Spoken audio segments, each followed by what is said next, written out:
Bener gak sih, kelamaan di rumah aja bisa bikin stres? Dilansir dari kompasiana.com, stres adalah gangguan mental yang dihadapi seseorang akibat adanya tekanan. Tekanan ini muncul dari kegagalan individu dalam memenuhi kebutuhan dan keinginannya. Tekanan ini bisa berasal dari dalam diri maupun dari luar. Masih dilansir dari kompasiana.com, ada beberapa faktor yang menjadi penyebab stres saat kita tinggal di rumah untuk waktu yang lama. Di antaranya adalah tidak kena sinar matahari, tidak bisa bertemu orang lain, tidak bisa leluasa menggerakkan tubuh atau olahraga, bahkan tidak makan makanan dan minuman kesukaan kita juga bisa jadi penyebab stres. Dan masih banyak lagi hal-hal kecil yang bisa membuat kita stres. Teman-teman, itu tadi beberapa penyebab kenapa kamu bisa mengalami stres saat terlalu lama tinggal di rumah versi Kompasiana.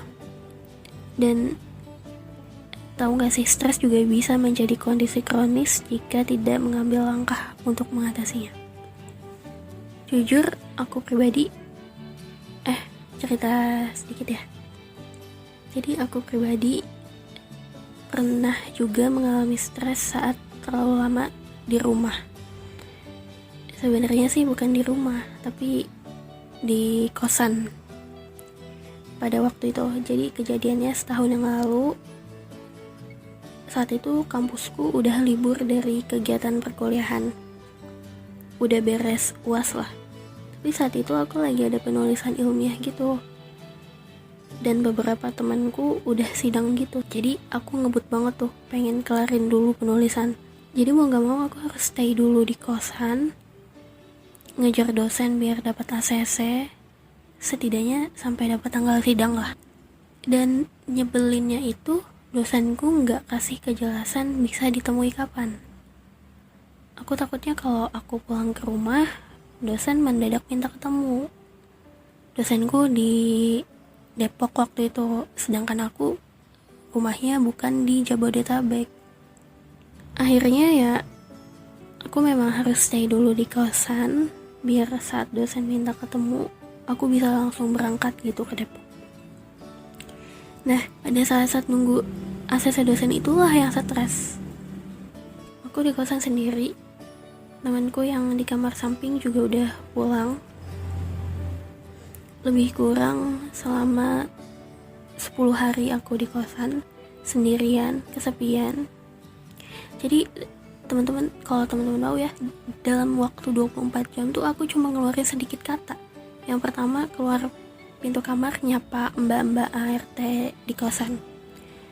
Kedua, keluar pintu gerbang beli nasi goreng, ngomong sama ibu tukang nasi gorengnya. Terus sama beli minum di warung. Udah. Setelah itu balik ke kosan, aku nggak ngeluarin kata lagi karena memang nggak ada orang, nggak ada siapa-siapa, nggak ngobrol lagi. Dan itu perasaannya tuh gimana ya, campur aduk banget gitu loh, karena kan gak ada teman untuk diajak bicara. Dan bahkan untuk orang yang introvert dan anak rumahan seperti aku pun bisa ngerasain stres saat terlalu lama sendirian kayak gitu.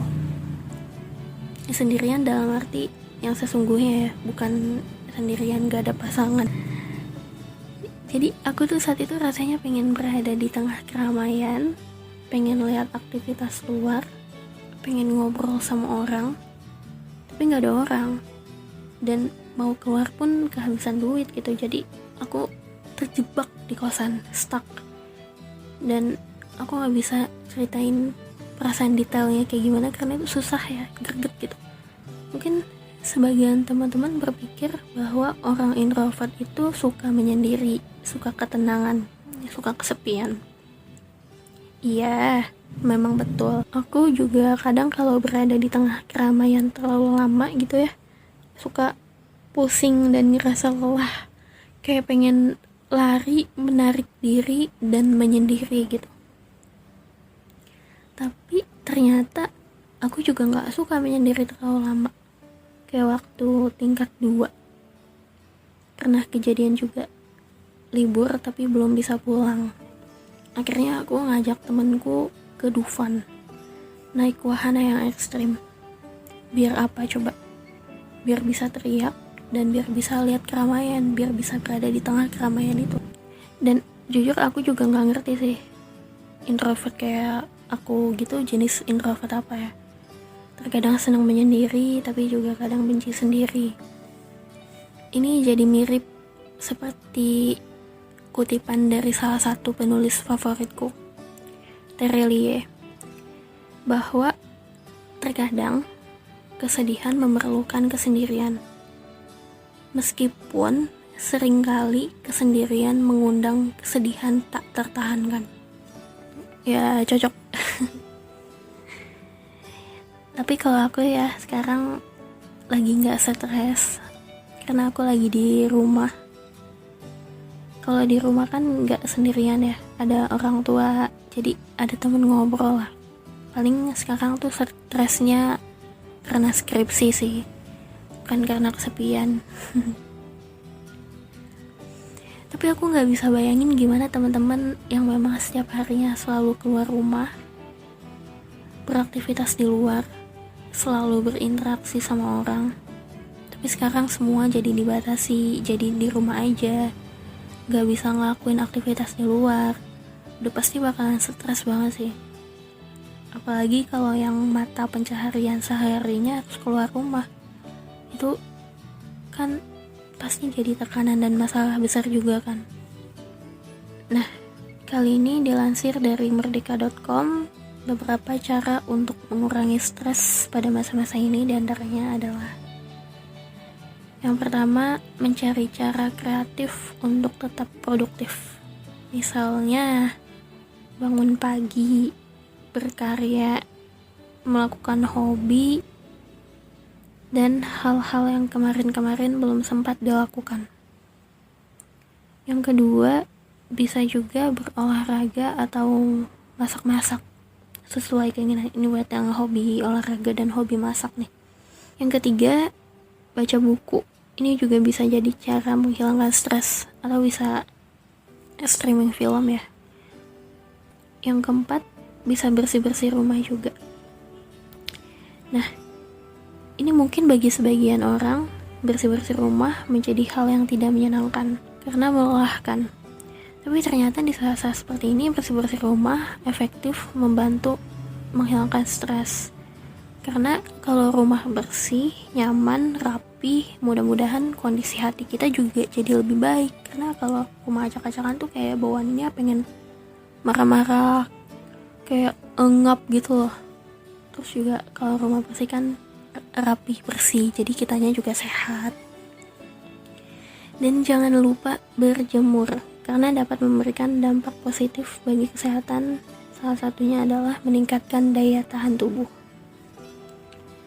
Nah teman-teman, itu tadi tips dari merdeka.com tentang cara mengatasi stres saat di rumah aja. Tadi kan aku bilang bahwa aku juga pernah mengalami stres saat terlalu lama di rumah.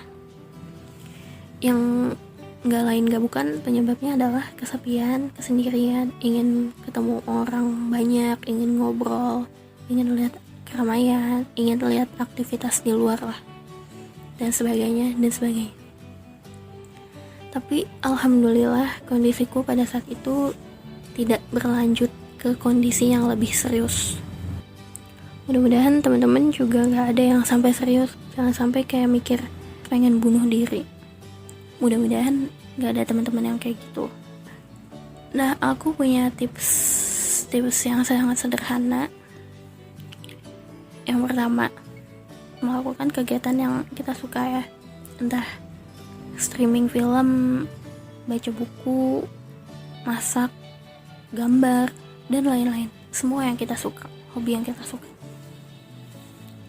Yang kedua, kita harus syukuri keberadaan orang-orang di sekitar kita.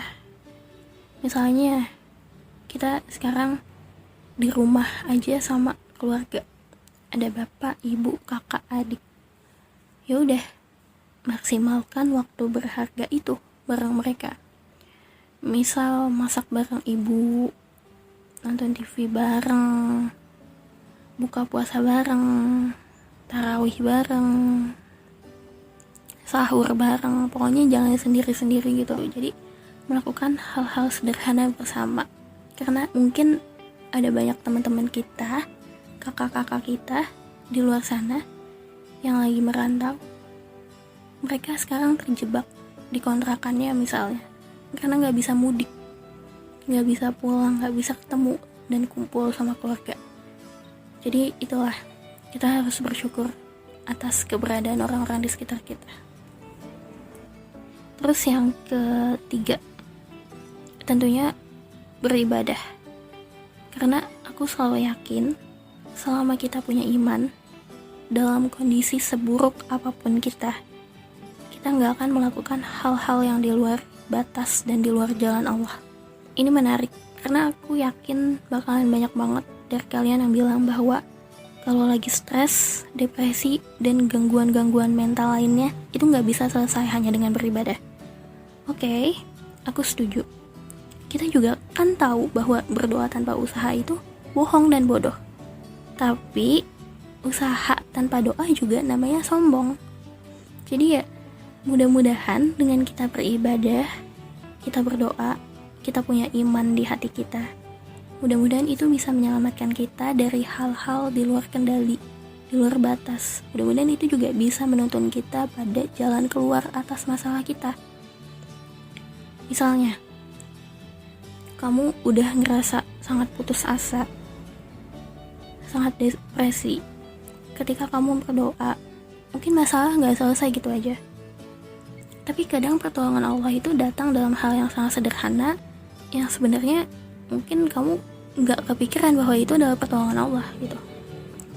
Misal, kamu jadi pengen banget curhat sama temanmu, terus tiba-tiba temanmu bilang kalau dia punya om atau tante dokter psikolog, terus dia jadi saranin kamu ketemu, dan dia juga mau nganterin kamu. Nah, tanpa kita sadar, itu kan bagian dari pertolongan Allah juga, karena gak ada yang kebetulan ya, semua udah jadi ketetapan Allah. Jadi ya, jangan pernah berputus asa dari rahmat Allah. Oke deh teman-teman, ini mohon maaf banget ya kalau terdengar sok bijak atau sok alim. Aku cuman sampein apa yang ada di kepala, apa yang aku ketahui, dan apa yang aku yakini. Mudah-mudahan bisa diterima dengan baik. Sebelum aku akhiri pertemuan tanpa temu ini, aku mau ucapin terima kasih banyak untuk yang sudah mendengarkan. Terima kasih juga atas segala saran dan masukan dari teman-teman. Mohon maaf yang sebesar-besarnya kalau sampai detik ini masih banyak kekurangan dan kesalahan. Karena yang namanya hidup itu kan berproses ya. Proses panjang seumur hidup. Jadi gak bisa langsung sempurna tanpa kurang dan salah. Pasti akan selalu ada cacat yang mana harus kita perbaiki. Dan dari segala kecacatan podcast ini, mudah-mudahan aku bisa selalu memperbaikinya jadi semakin lebih baik lagi. Mudah-mudahan kondisi ini juga cepat-cepat pulih, agar kehidupan di bumi ini bisa berjalan normal kembali. Oke, terima kasih teman-teman sekali lagi. Jaga kesehatan semuanya dan sampai jumpa di pertemuan tanpa temu selanjutnya.